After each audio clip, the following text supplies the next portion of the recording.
Hello, everyone. Welcome to Canva AI. This session is going to be about how you can do a review with your students' whole group. And if I think I have Rebecca who's listening, so hopefully, Rebecca, you're able to pull up a tab and follow along. My name is Marissa Lopez. I'm an instructional technology coordinator, and we're going to go ahead and get started. So in um, Canva, you can actually find it two different ways. You can get to Canva in your Google Waffle. So just click on those 9 little dots when you're logged into Google, and you'll see Canva as one of the apps there. Or you can go to your class link and look for Canva.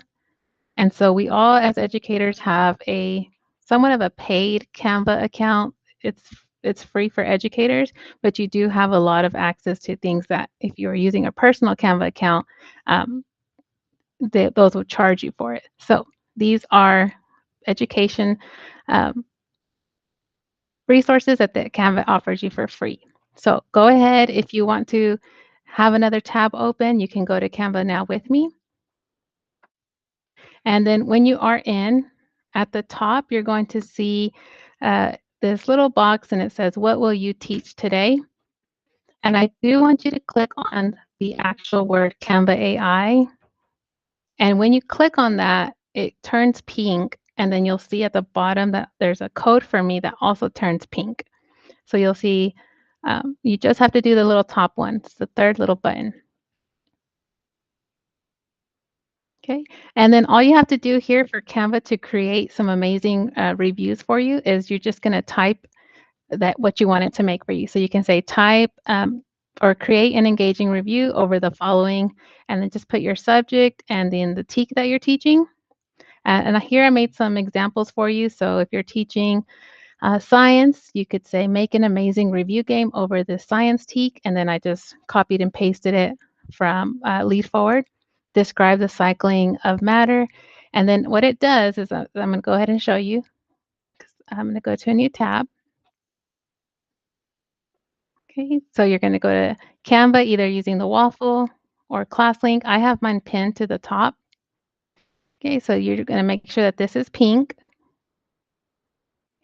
And then here's where you describe what you want it to make for you.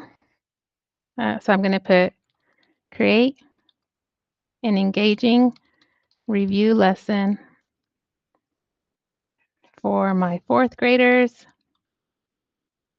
over. Now, I taught 4th grade for a very long time, and the Texas Revolution, I mean, there's no way to get to it till like later. So this is just an example. You can be more specific with details over each specific TEK, but this is just going to be overall the Texas Revolution. And what it does for you, it takes you to another page, and then it starts to, oh, this is not what I wanted it to make. Okay, usually it starts to code for you, but here is what we want it. We can still edit this to make a game for us, because right now what it did was just create a review. I'm going to say, and here on the bottom left, you can chat with it to make changes. So since this is not what I wanted, I'm going to say turn it into an interactive game. And then I'll hit enter. And so if it did create a game for you, what you could do is just keep chatting with it to make changes. Oh, and so far this one's not working. This is not what I wanted to show you guys. So let me go back to the beginning. Usually that happens. I'm going to exit out of this one and go back to the beginning. Okay, so Canva AI. And I'm going to use one of my examples that I already had. Let's see. Let's see. It said create an amazing review game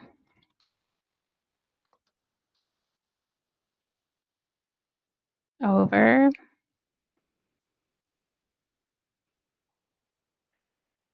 let's just say the water cycle. Okay, so this is what I wanted for my Texas Revolution game, but I guess you could have told it to code the game for you and it would have done it. I should try that next. But what it does is starts to code. I always look at code and I think back to the MySpace days where we had HTML code and we would embed it and we'd have all these cool things on there. So this is kind of what it's doing. It's just creating the game for us. And it does take a few minutes depending on what you ask, but not very long. And actually probably less than 1 minute.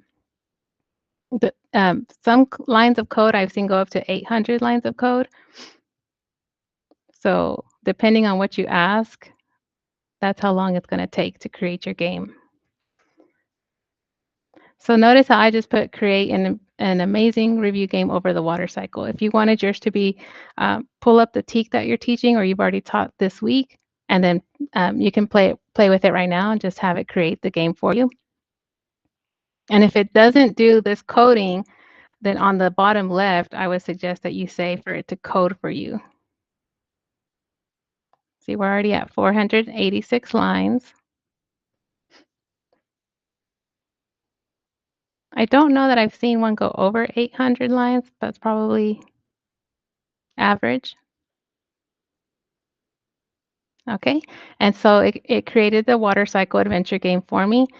Because this is um, a review for a whole group, if you like the game and you can see what it has here, you're going to go ahead and click use in a design on the top right.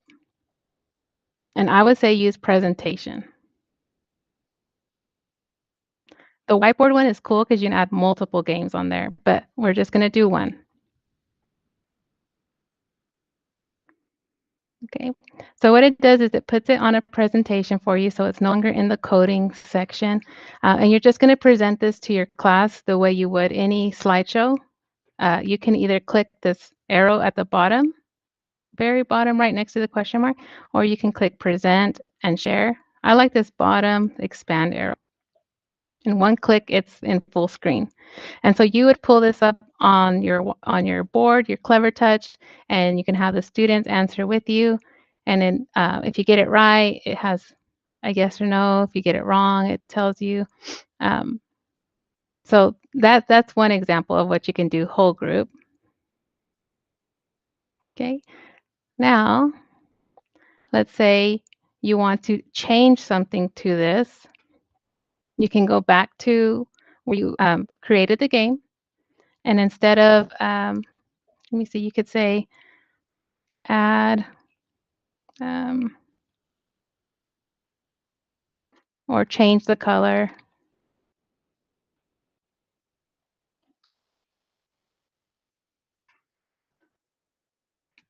And so any changes you want to make, you can just add to the left, and then it's going to change that color for you. I was working on one on math, and I asked it to do something with angles. And because I also taught math, I noticed that it was showing a 90-degree angle, but it labeled it 40. So here in the Ask Me Anything section, I asked it to I told it that the angles were wrong, that instead of like showing a 90-degree angle, we're showing 40. So if you see that there are some mistakes in the game, go ahead and just type it in the little box and it'll make the changes for you. And then to go back to the code, you can go click on Show Code. And right now it is updating the score to display the color pink.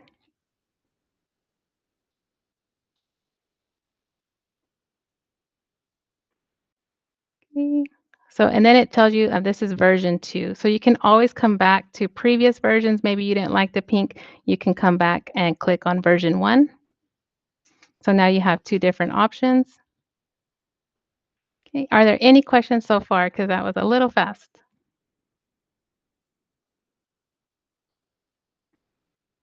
Okay, so I'm going to go back to the beginning so I can show you again. There are some that that I already made down at the bottom, just to give you some more examples. Here, I asked it to create an interactive flashcard game for vocabulary learning. And this was a language one. Start with an example, Spanish language set. And and basically, I just typed this in here, and it created this version of this game. Okay, so you can make flashcards with it. You can make just like a review game. And I do want to show you this use in design. So we were using presentation, but if you use whiteboard, okay, a whiteboard is basically going to be like an um, endless amount of space. So you can add as many things to this whiteboard. It's not just one slideshow. And the more you add, you're going to have a scroll bar at the bottom, and you can add multiple games to this. So if I wanted to go back to, let me go back to another game I created. Let's say on this food webs. If I wanted this game, and this is part is a little tricky. So if you want to add multiple games to a whiteboard, you're going to go ahead and click uh, this particular game. You want it in a presentation first.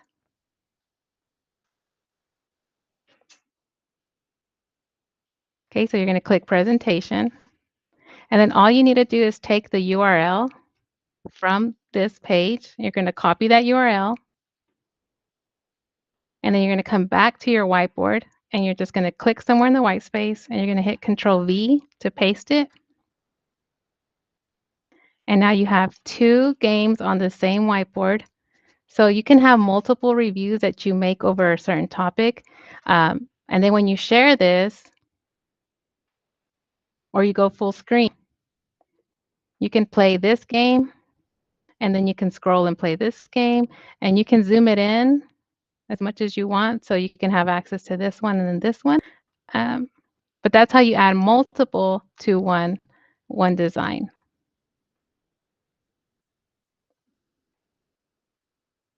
Okay, I'm going to go back to the beginning. If you need to see like which teaks that you want to add, and you're not sure what to type in here, what I did is I went to ClassLink, and you might have whatever teaks you're teaching in another source, but here in ClassLink you have the MIT Curriculum app. I'm going to switch to that. And depending on what you're teaching, so let's say you're teaching reading, all you have to do is go to their page. Teaching and Learning has the resources here, and you just scroll to see what you're supposed to teach for that week. So let's say you teach third grade.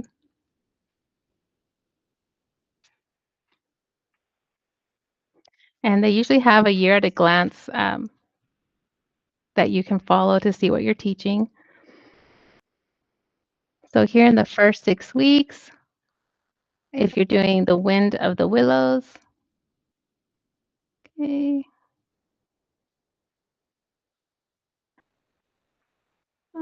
let's see. I don't know if it'll make a specific game for a book. I've never tried that. Um, let's see if it'll do a review over a book. Okay, I'm back at the beginning, and if I were reading a book with the students, create a review game.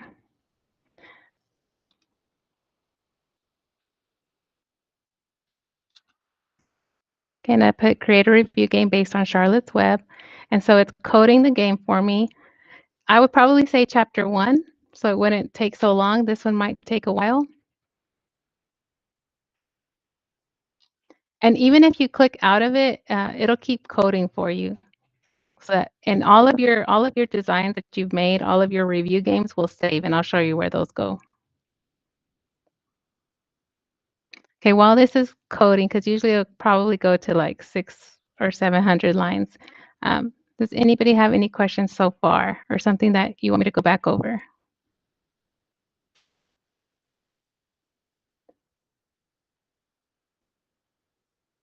Does this seem like something that you can make something in your class? Anybody? You can do a thumbs up or a heart. Also, look, this is super cute. Canva makes some really cute designs. It has a little spider, and it says Charlotte's Web's quiz, and it has a little pig. And so it gave you 10 questions. Let's say you wanted 20 questions. You can just put in the Ask Me Anything. You can just type that and tell it to create a 20-question review. So the more specific you are, the more the better that the game will be. So you can actually play it straight from here without having to put it in a presentation. You might have to just yeah, it'll just have both screens, so you can't really have it full screen. But if you wanna see where all of your designs go, you just have to go to your recent chats, and so here I have Charlotte's Web, I have a review game on the water cycle, a geometry game. So all of your you just click see all.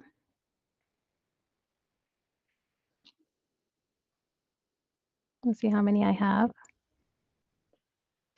If you have multiple, you just click see all, and then you'll see them all down here. Here, if you wanna know what else Canva AI can do, you can just click, code. It gives you some other examples that, Canva can do for you, but today we're focusing on review games. So make sure that you click on this little pink Canva and that this code for me is checked, and then you can have it create any review game you want for your students. Okay, so let's go back to the beginning. Okay, so just a recap on how to get to the Canva AI. First, you look for Canva, either in your Google Waffle or your class link. Okay, then at the very top, you click Canva AI till it turns pink and make sure the code for me is pink. Step 3, you just type the type of review game that you want. The more specific you are, the better the game. So if you want 20 question review, make sure you put that in. It usually does 10 questions. Make sure you're covering something you've taught, so pull up the TEK from your ClassLink MISD app. And then the next thing is you take the code. So let me go back to this review game. I pulled up 4th grade, and it says you're working on multiples of 10. So you pull up the review game. You can either play it here, but if you don't want this words on the left, then you're going to click Use in a Design, and I highly recommend the presentation. So you're going to click Presentation.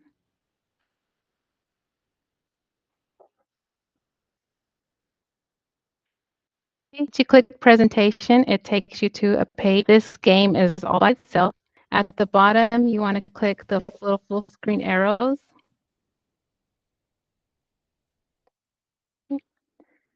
And let's say this were a longer question that the kids have to do a word problem for. Uh, you can put like a little timer for them or have them work it out on their desk or their paper, and then you can have them like work as a team. But this is usually for a whole group. If you want to know like how you could send it out to individual students, I find it to be a little tricky. You can click share, and then you can click anyone with the link can edit. If you send out the link and you copy this link, then everyone's going to be on it together at the same time, and it can be kind of messy. But you could make multiple games on a whiteboard and send it out that way. I just haven't found the best way to send this to students. If you want, you could click assign, but I haven't yet figured out exactly how the kids are assigned in Canva. So if any of you are more savvy with how your students are, they may not even be rostered in here, or they may be. You could probably play with the assign button and see if that works. I don't have students in here, so I haven't tested that. But if you do and you figure it out, please email me because I want to know. I want to see what it looks like if you are able to click the assign button. All right. Does anybody have any questions based on what we have shown?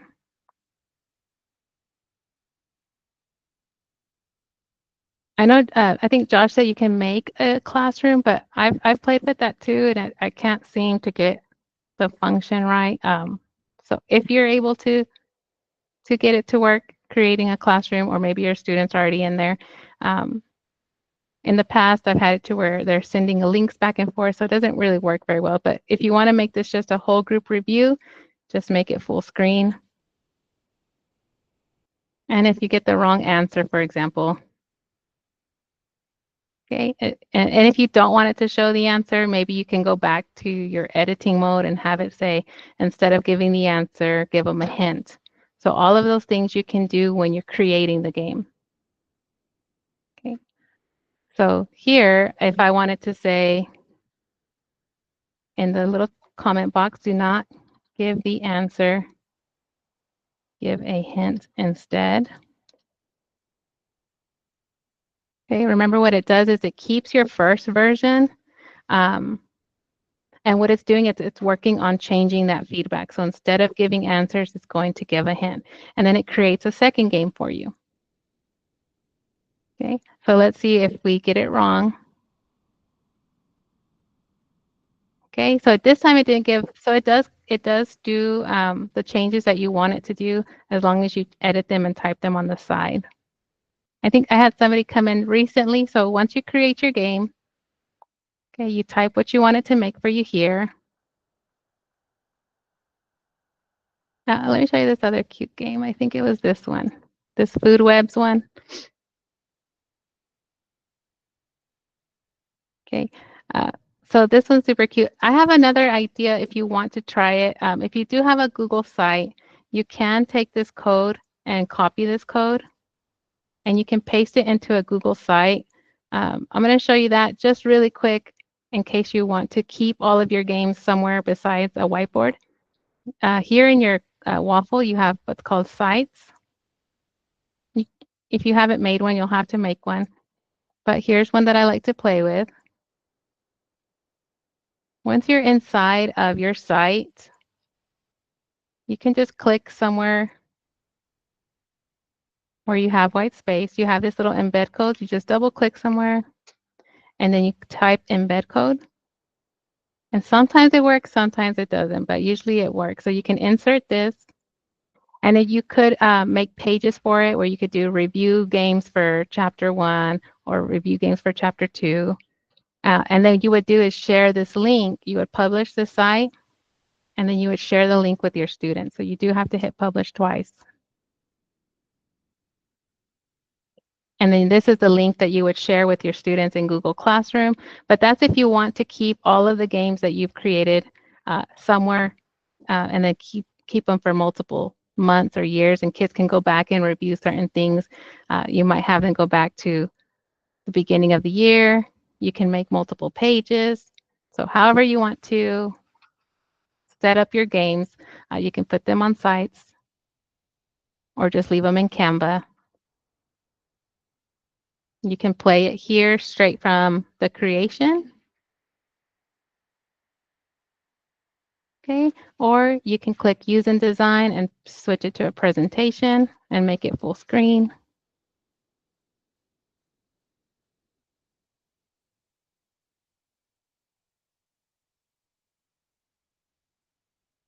Okay, and then once you're here, you just tap the arrows to make it full screen.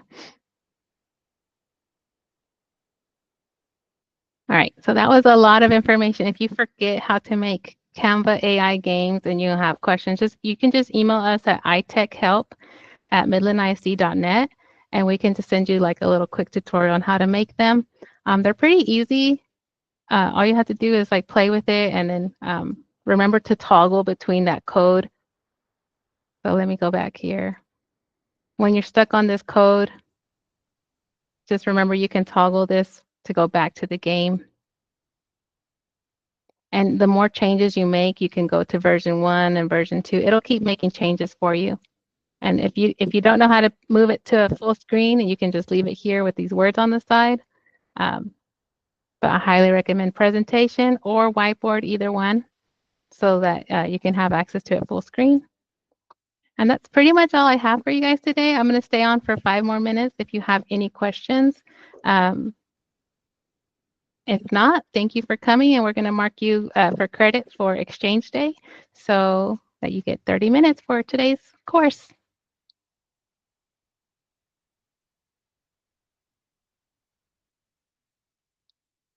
Thank you, Rebecca.